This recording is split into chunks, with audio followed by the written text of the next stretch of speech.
Assalamualaikum warahmatullahi wabarakatuh. Selamat pagi, salam sejahtera.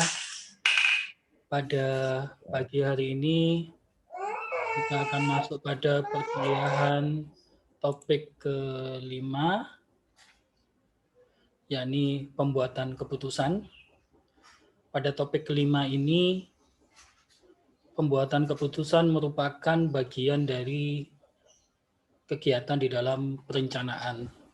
Karena di dalam perencanaan itu kita nanti harus memutuskan tindakan-tindakan apa yang kita lakukan untuk mencapai sebuah tujuan. Untuk itu, pada topik kelima ini kita membahas tentang pembuatan keputusan. Pada pembuatan keputusan, kita tahu bahwa pembuatan keputusan merupakan proses melalui serangkaian alternatif kegiatan yang dipilih sebagai penyelesaian suatu masalah atau sebagai alat untuk mencapai suatu tujuan. Harold Cohen sendiri mengatakan bahwa pengambilan keputusan itu adalah merupakan pemilihan di antara alternatif-alternatif mengenai suatu cara bertindak dan merupakan inti dari kegiatan perencanaan. Karena suatu rencana jika tidak memiliki tindakan, maka rencana itu menjadi tidak bermakna. Dan keputusan dalam menentukan sebuah tindakan untuk mencapai tujuan, ini menjadi pedoman bagi organisasi, sehingga organisasi nantinya dapat melakukan kesatuan arah di dalam mencapai sebuah tujuan. Ada beberapa tipe di dalam pembuatan keputusan. Jadi, keputusan-keputusan itu terdiri atas 3 tipe. Yang pertama adalah keputusan-keputusan yang diprogram. Biasanya keputusan yang diprogram ini dibuat berdasarkan kebiasaan yang sudah dilakukan di dalam sebuah organisasi, kemudian aturan-aturan yang sudah ada, dan prosedur. Jadi, keputusan yang terprogram ini akan menjadi sebuah keputusan terstruktur dan dilakukan secara berulang-ulang dan harus diikuti ya kan, dan dijalankan dengan baik oleh anggota organisasi yang terkena pada kegiatan keputusan-keputusan yang diprogram. Pengambilan keputusan terprogram ini akan efektif ya jika ada ketersediaan waktu, kemudian tenaga yang bertindak di dalam kegiatan operasional atau bahkan alat ya. Jadi kalau misalnya keputusan terprogram salah satunya karyawan dilarang terlambat melebihi 5 menit. Nah, kalau ada alat seperti fingerprint yang bisa merecord kapan karyawan itu masuk ke dalam kantor, itu nantinya keputusan akan lebih mudah untuk dibuat dan dilakukan analisis data. Untuk itu biasanya keputusan-keputusan yang diprogram ini berkenaan dengan karyawan tingkat bawah atau manajemen tingkat bawah. Jadi pada sampai tahap supervisor biasanya masih bisa dilakukan untuk keputusan-keputusan yang terprogram. Kemudian yang kedua adalah keputusan yang sebagian dapat diprogram dan sebagian lagi dilakukan secara berulang-ulang dan rutin. Jadi bisa dinamakan keputusan yang sebagian tidak terstruktur. Jadi keputusan-keputusan ini biasanya bersifat rumit dan membutuhkan perhitungan serta analisis yang terperinci. Salah satu contoh misalkan keputusan di dalam menentukan harga sebuah produk. menentukan harga sebuah produk, biasanya memang tidak semuanya bisa dilakukan secara terprogram. Ada produk-produk tertentu yang misalnya produk itu sudah dikenal pasar dan semuanya bisa dihitung biayanya secara pasti karena kita ada kontrak ya. Ada kontrak dengan pihak vendor misalkan begitu terkait dengan bahan baku, maka kemudian proses itu bisa dilakukan menjadi sebuah keputusan terprogram. Selanjutnya yang ketiga adalah keputusan yang tidak diprogram. Jadi keputusan yang tidak terprogram ini adalah keputusan yang berkenaan dengan masalah-masalah khusus, khas atau tidak biasa. Biasanya ini terkait dengan manajemen tingkat atas. Jadi informasi untuk mengambil sebuah keputusan tersebut itu tidak bisa didapatkan dengan mudah dan biasanya berhubungan dengan pihak luar. Jadi contohnya misalkan tentang strategi bersaing. Jadi itu tidak bisa diprogram karena situasi lingkungan untuk memutuskan strategi bersaing apa yang harus kita lakukan itu selalu berubah. Pada proses pembuatan keputusan, ini ada alurnya. Jadi yang pertama adalah diawali dari identifikasi dan diagnosa masalah. Jadi sebuah keputusan itu permasalahannya harus bisa diidentifikasi dan diagnosis terlebih dahulu.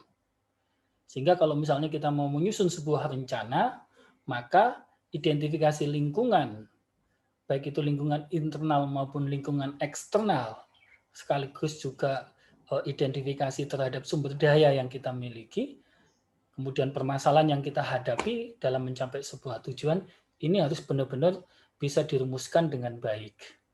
Ketika identifikasi dan diagnosis masalah ini bisa dirumuskan dengan baik, maka kita akan bisa mengumpulkan data yang sesuai, yang relevan dengan masalah yang kita hadapi. Seringkali dalam sebuah organisasi itu dia tidak mengidentifikasikan dan mendiagnosis masalahnya dengan baik, sehingga data yang dikumpulkan banyak sekali data yang bersifat sampah atau tidak relevan dengan masalah yang dihadapi, sehingga menyulitkan perusahaan di dalam melakukan sebuah analisis data yang tepat untuk melakukan pengembangan alternatif. Nah, pada setiap proses pengumpulan data dan pengembangan alternatif ini selalu harus dilakukan yang namanya umpan balik. Jadi misalkan kita melakukan sebuah analisis data. Sebelum analisis data itu ditetapkan sebagai bagian daripada untuk membuat sebuah keputusan, maka analisis data ini harus di-compare dulu, diumpan balikan dulu kepada stakeholder yang ada yang terkait dengan perusahaan. Kemudian yang kedua adalah pengembangan alternatif. Untuk mengembangkan sebuah alternatif yang sudah dikembangkan tadi itu juga harus di-compare. Apakah alternatif tersebut itu sudah sesuai dengan core kompetensi yang dimiliki oleh perusahaan, sesuai dengan tujuan perusahaan, sesuai dengan core bisnis perusahaan. Perusahaan memiliki sumber daya untuk melakukan alternatif tersebut, atau perusahaan memiliki mitra strategis atau peluang untuk melakukan alternatif tersebut. Sehingga dengan adanya umpan balik itu, pengembangan alternatif yang dilakukan itu benar-benar sesuai, relevan, inherent dengan permasalahan dan tujuan yang dikehendaki oleh perusahaan. Nah, setelah itu kemudian dari alternatif yang dikembangkan itu kemudian dievaluasi. Evaluasi alternatif ini terkait dengan biaya, waktu, kemudian tenaga, sumber daya manajemen, kemudian perubahan yang ada, kemudian juga terkait dengan rencana tindakan lainnya. Nah, ini diperlukan supaya nanti berdasarkan evaluasi alternatif tadi, ini kita bisa memilih alternatif yang terbaik yang mampu digunakan untuk menghasilkan sebuah rencana tindakan yang tindakannya itu benar-benar bisa dijadikan sebagai dasar kita untuk mencapai sebuah tujuan. Nah, setelah itu dilakukan implementasi keputusan. Pada setiap proses ini selalu akan dilakukan umpan balik ya. Jadi umpan balik ini penting di dalam pembuatan keputusan agar keputusan itu terhindar dari bias kepentingan pribadi, agar keputusan itu terhindar dari egosentris kepentingan pribadi maupun kelompok, agar keputusan itu benar-benar terhindar dari informasi yang tidak akurat atau informasi yang salah, dan agar keputusan itu benar-benar efektif di dalam mencapai tindakan untuk mencapai tujuan yang telah diinginkan oleh perusahaan. Nah, di dalam implementasi keputusan, kemudian sebuah keputusan yang sudah diimplementasikan pun harus dilakukan evaluasi hasil daripada keputusan tersebut. Nah, evaluasi hasil daripada keputusan tersebut nanti juga harus diidentifikasikan kembali untuk melihat mana evaluasi yang tercapai, kenapa dia tercapai, faktor-faktor kunci apa yang membuat keputusan tadi itu bisa mencapai hasil dengan baik. Kemudian mana yang tidak tercapai, faktor-faktor apa yang membuat keputusan itu tidak bisa dicapai hasilnya dengan baik. Jadi itu diidentifikasi, dievaluasi, dan hasil evaluasi ini nanti akan dijadikan sebagai informasi dan baseline pada identifikasi dan diagnosis masalah yang mungkin baru muncul untuk mencapai sebuah tujuan. Jadi ini adalah proses pembuatan keputusan. Nah, kemudian di dalam pembuatan keputusan itu ada beberapa pendekatan dan metode. Jadi metode yang terkenal ada dua, yaitu metode kuantitatif dan metode kualitatif. Metode kuantitatif di sini adalah biasanya menggunakan model matematika. Namun pada metode kuantitatif yang menggunakan formula rumusan matematika atau statistik, ini biasanya memerlukan adanya asumsi yang tepat, ya kan, yang dinyatakan untuk menjadikan serangkaian hubungan yang ada itu menjadi pasti, ya kan. Salah satu contoh misalkan Anda meneliti tentang pengaruh tenaga sales terhadap penjualan. Kalau misalnya Anda hanya fokus pada masalah tenaga sales dan pengaruhnya terhadap penjualan, maka aspek-aspek di luar tenaga penjualan ini menjadi sebuah asumsi dan dinyatakan kondisinya tetap tidak berubah, ya kan? Supaya nanti apa? Jika ternyata tidak sesuai hasil formulasi Anda, maka bisa dicari, bisa istilahnya ditoleransi, karena memang asumsi pada formula tersebut memang hanya meneliti tentang tenaga penjualan terhadap peningkatan volume penjualan. Jadi biasanya memang sudah menggunakan formulasi matematik. Dan biasanya sejak 40 tahun yang lalu, pembuatan keputusan secara statistik ini sudah dikembangkan dengan teknik manajemen science atau yang kita kenal dengan operation research.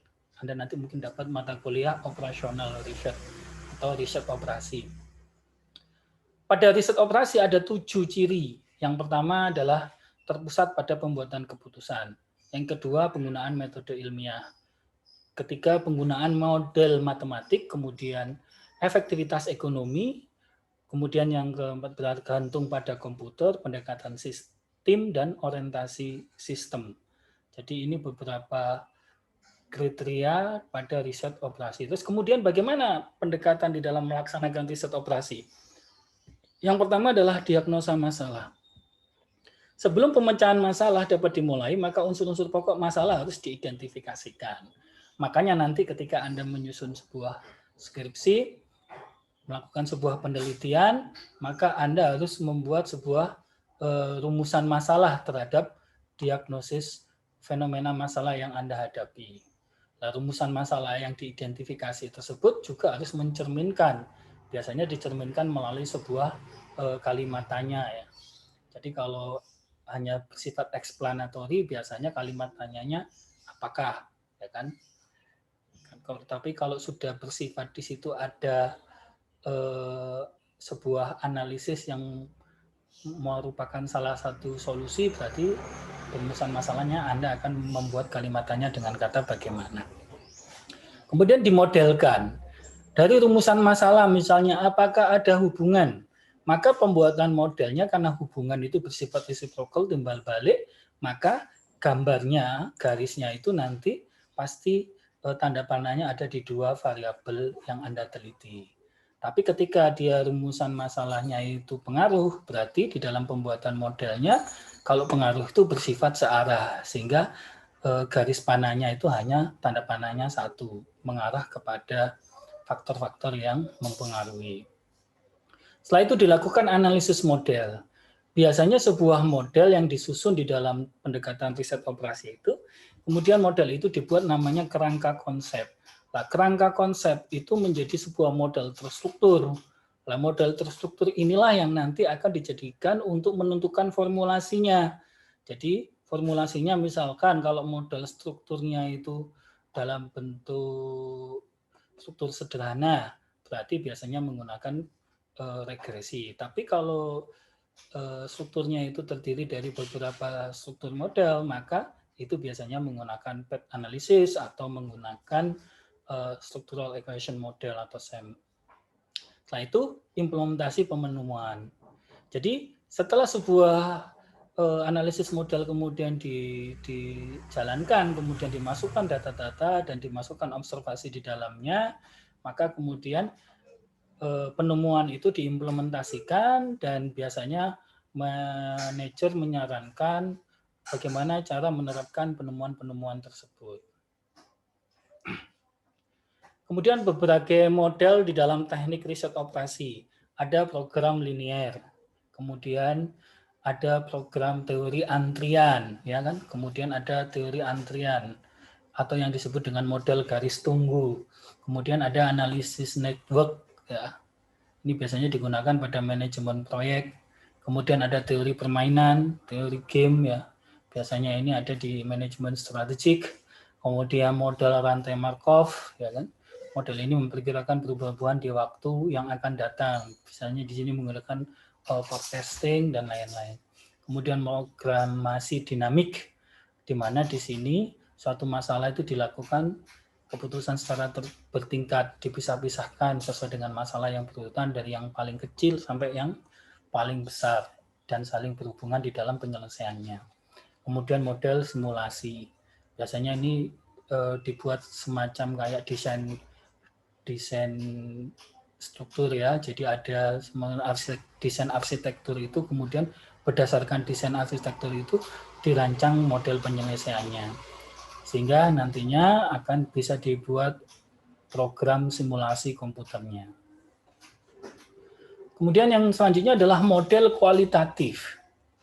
Kalau model kualitatif ini biasanya di dalam membuat keputusan ini kita memang dihadapkan pada berbagai asumsi-asumsi, ya, yang dimana pada asumsi-asumsi tadi itu perlu pertimbangan dan penilaian yang bersifat subjektif, sehingga perlu dibuat model kualitatif.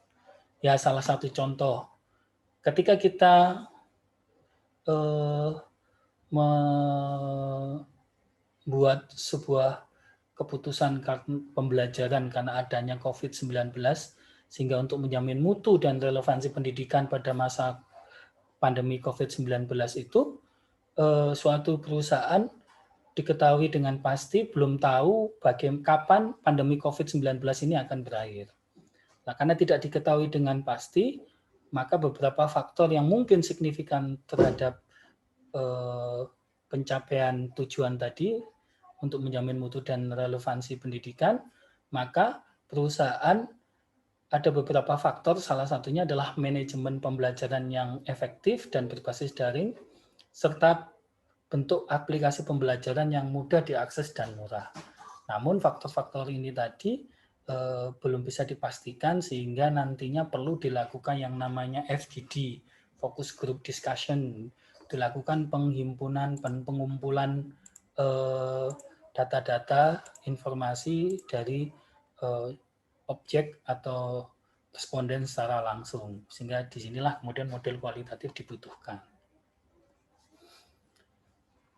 Jadi ada beberapa model tadi. Yang pertama adalah model probabilitas, kemudian model konsep nilai dan harapan, model metrik, model pohon keputusan, model kurva inference, kemudian model simulasi komputer. Nah, penjelasan daripada beberapa model itu sebagai berikut. Jadi kalau kita ngomong model probabilitas, maka di sini umumnya model-model keputusan itu didasarkan atas konsep probabilitas dan konsep nilai harapan pada pembelian hasil tertentu. Jadi misalkan salah satu contoh pertandingan sepak bola antara Persebaya dan Arema Malang, ya kan? Kalau itu kita mau ambil keputusan, maka probabilitas keputusan yang terjadi itu pasti ada 3, yakni Persebaya menang. Yang kedua seri, kemudian yang ketiga Persebaya kalah dan Arema menang.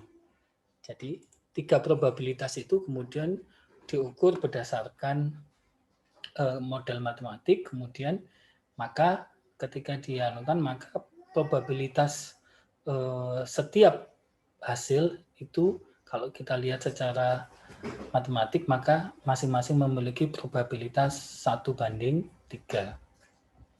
Kemudian yang kedua adalah konsep tentang nilai harapan. Ini khususnya dapat digunakan dalam pengambilan keputusan yang nantinya menyangkut kemungkinan-kemungkinan yang telah diperhitungkan bagi situasi dan kondisi yang akan datang. Jadi ketika kita kemudian merumuskan harapan-harapan kita, misalkan Anda menginginkan Anda sukses berkarir menjadi seorang manajer, ya kan? Sekarang Anda kuliah di jurusan manajemen, maka tahap pertama maka Anda harus memiliki nilai yang baik, lulus dengan nilai yang terbaik. Kemudian yang kedua, pada masa kuliah tersebut Anda juga memanfaatkan misalkan magang. Nah, dengan memanfaatkan beberapa kemungkinan tadi, maka Anda bisa mengharapkan nantinya Anda bisa menjadi manajer ketika nanti Anda sudah lulus dan berprofesi di dalam perusahaan. Kemudian yang selanjutnya adalah model metrik. Model metrik di sini menyajikan kombinasi antara strategi yang digunakan dan hasil yang diharapkan. Biasanya menggunakan payoff.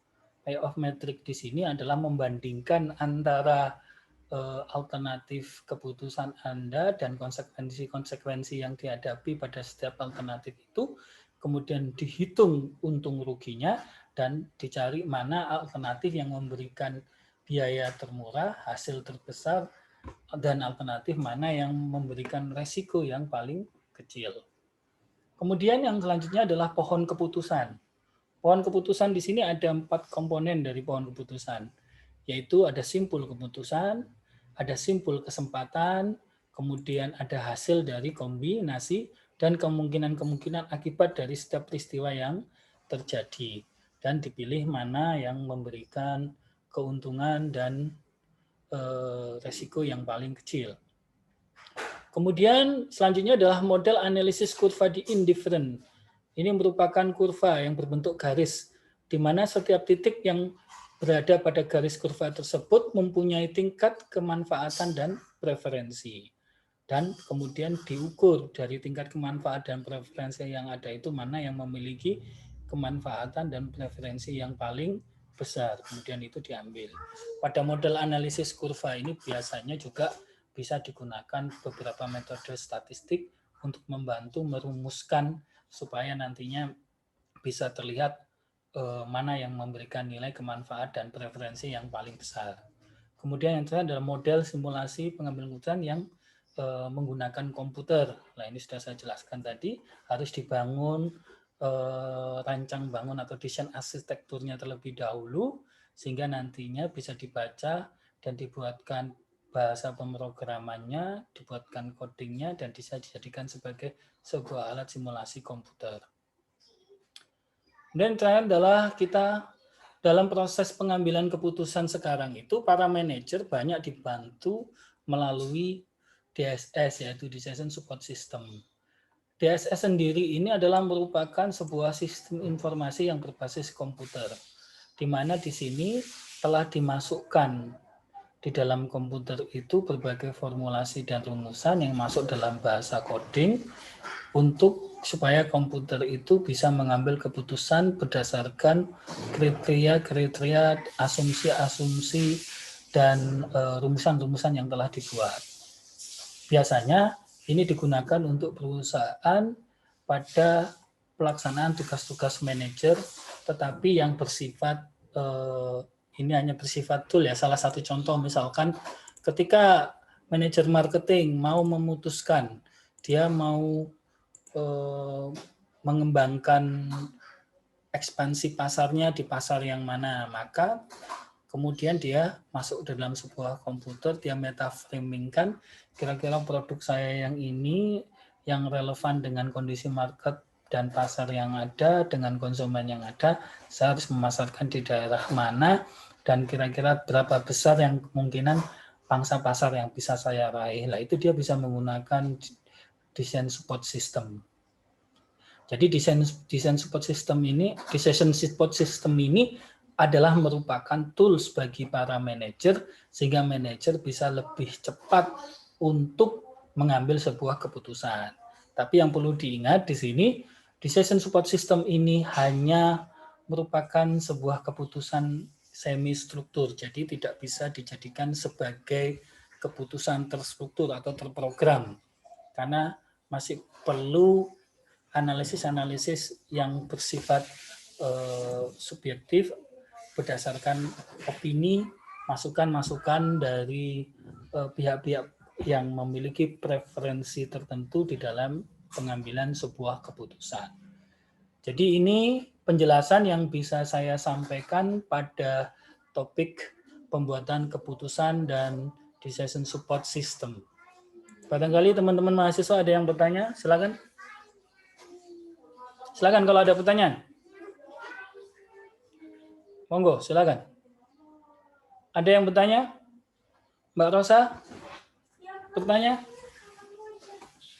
Silakan kalau ada yang ditanyakan. Mbak Maya? Ada yang ditanyakan? Silakan.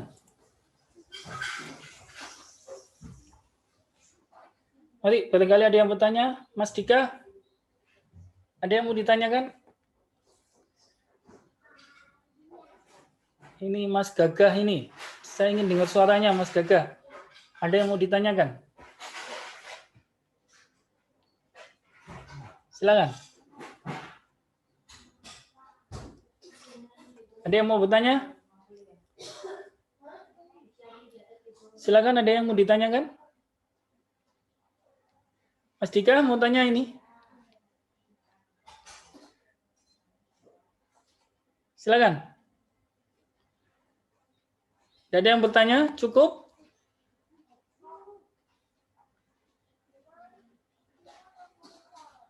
Silakan kalau masih ada yang bertanya.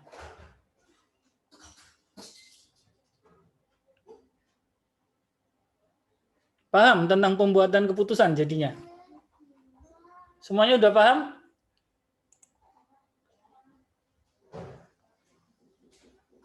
Silakan.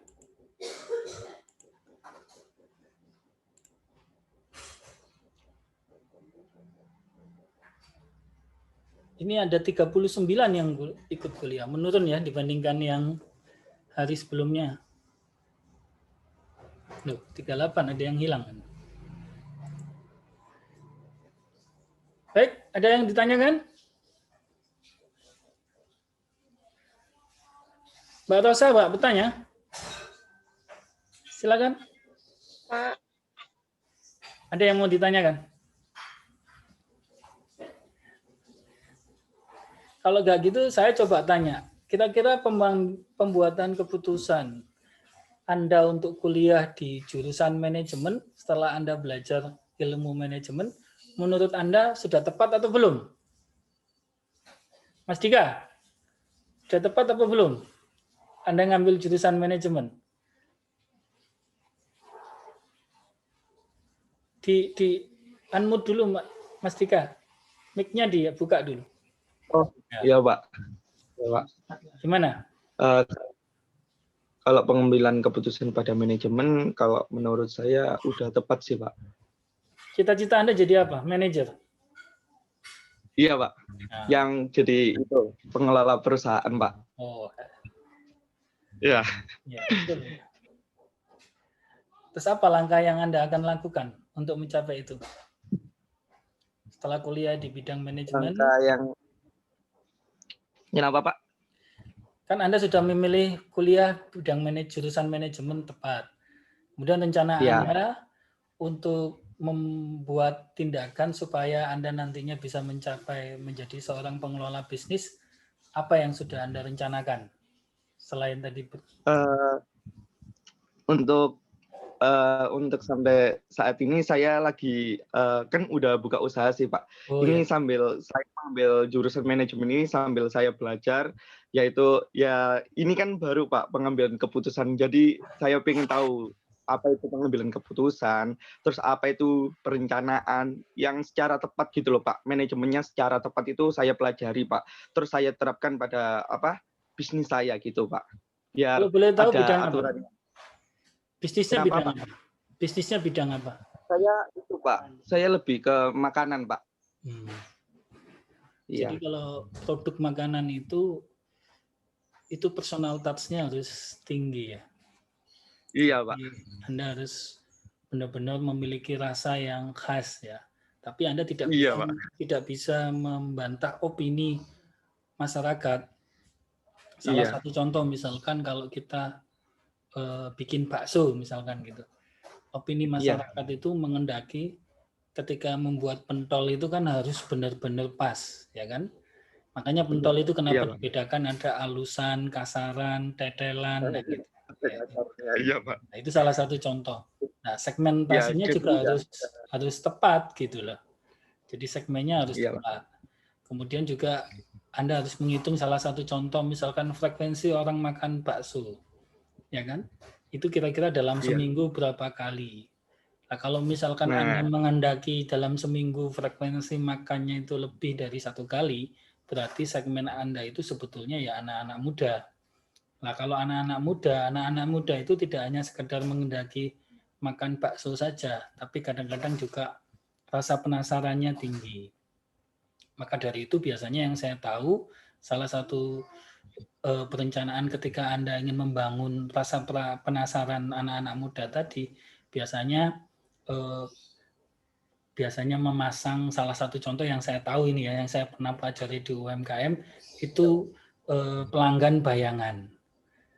Jadi selalu mengundang teman-teman, misalkan siapa yang berulang tahun di hari itu, maka hari itu yang ulang tahun gratis, yang lainnya bayar. Itu salah satu contoh pertama, sehingga kelihatannya rame kan, rame. Iya. Kemudian yang kedua, Iya. salah satu contoh misalkan ketika menulis iklan, ya kan, secara psikologis warna di dalam yang mempengaruhi anak-anak muda untuk tertarik itu adalah warna-warna yang cerah dan kombinasi lebih dari 3 warna. Tapi warna yang harus ada itu adalah kuning, merah, dan biru. Nah, itu salah satu contoh kayak gitu. Lah, itu kemudian dibuat. Kemudian tagline-nya juga harus sesuai dengan anak-anak muda. Jadi nama baksonya, misalnya bakso, salah satu contoh bakso cinta, ya kan itu lebih menarik kadang-kadang untuk anak-anak muda. Benar, Kemudian Pak. view-nya juga harus ada spot-spot yang instagramable, ya kan. Jadi mungkin Anda bikin pentol yang berbentuk love, ya kan. Jadi instagramable-nya kalau bakso itu di produknya. Kan mudah itu nyetak bentuk love itu atau berbentuk brick. Jadi hati yang patah lah, salah satu contoh seperti itu. Ya, jadi memang itu kreasinya harus diciptakan dan produk life cycle produk makanan itu cepat banget loh. Kalau Anda tidak bisa menjaga inovasi yang ada di dalamnya, maka Anda tidak bisa mengalahkan produk-produk bakso yang existing. Saya melihat banyak dulu produk bakso disukai, tapi karena dia di situasi pandemi ini kan orang banyak mengirim iklan melalui media sosial dan lain-lain. Itu ketika seseorang tidak membuat sebuah inovasi, itu nggak laku juga. Itu padahal taste-nya lumayan. Jadi ternyata ketika kita bicara segmen, maka segmen itu harus diperhatikan bahwa tidak selalu yang dibutuhkan itu terkait dengan taste saja. Kadang-kadang image, kemudian prestis, kemudian estetika itu juga menjadi salah satu bagian dari yang dibutuhkan. Jadi kita harus ketahui juga bahwa core core inti produk itu sekarang tidak selalu dari sisi produknya saja. Tapi atribut-atribut yang lain yang dekat dengan produk itu juga harus diperhatikan sebagai salah satu yang dijadikan kebutuhan daripada konsumen. Jadi pembuatan keputusannya harus beragam dan diuji. Jadi setelah nanti Anda diputuskan, misalnya saya memutuskan melakukan promosi dengan cara harga psikologis tadi atau konsumen psikologis tadi. Nah, kemudian diuji efektif enggak. Nah, kalau tidak efektif berarti harus dievaluasi kembali, harus didiagnosis kembali keputusan tersebut. Berarti ada yang salah di sini. Jadi sebetulnya kalau boleh jujur, ilmu manajemen itu adalah ilmu yang tidak pernah berhenti untuk berpikir. Ilmu yang tidak pernah berhenti untuk berkreasi. Ilmu yang tidak pernah mengenal kata titik. Jadi dia itu selalu koma.